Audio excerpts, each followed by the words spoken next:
મહેસાણા મહાનગરપાલિકામાં ભ્રષ્ટાચાર અને પ્રજાકીય પ્રશ્નો મુદ્દે વિપક્ષનો હોબાળો, ઉગ્ર આંદોલનની ચીમકી.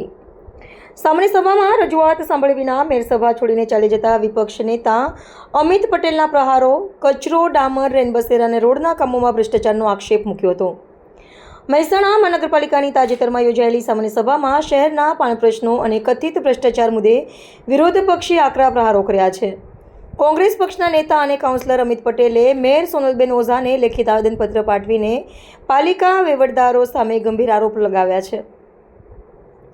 મહેસાણા શહેરના કરદાતા નાગરિકો અને વેપારીઓ ભારે વેરો ભરતા હોવા છતાં તેઓને પ્રાથમિક સુવિધાઓ મેળવવા માટે ભારે હાલાકી ભોગવવી પડી રહી છે.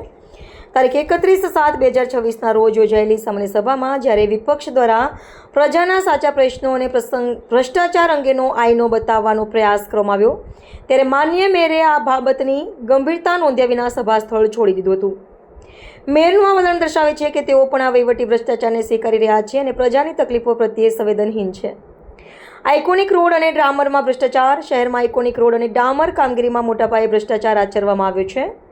પેઇન્ટિંગના હિસાબમાં ગેરરીતિ. મહેસાણા શહેરની ફરતે કરવામાં આવેલા પેઇન્ટિંગના કામોનો કોઈ સ્પષ્ટ હિસાબ રજૂ કરવામાં આવ્યો નથી. ગરીબો માટેના રેનબસેરા પર તાળા.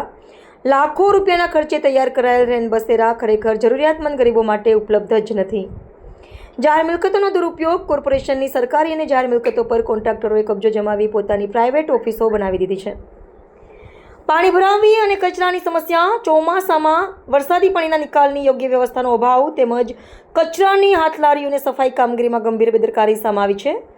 વધુમાં તેઓએ કહ્યું કે જો મહાનગરપાલિકા તંત્ર અને મેયરશ્રી દ્વારા પ્રજાના પ્રાણ પ્રશ્નો તેમજ ભ્રષ્ટાચારની ગંભીરતા સમજીને ત્વરિત યોગ્ય અને સખત પગલાં લેવામાં નહીં આવે તો આવનારા દિવસોમાં પ્રજાના હિત માટે કોંગ્રેસ પક્ષ દ્વારા ગાંધી ચિંધ્યા માર્ગે ઉગ્ર આંદોલન કરવાની ફરજ પડશે.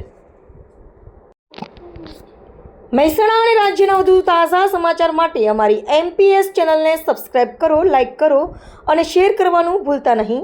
આભાર.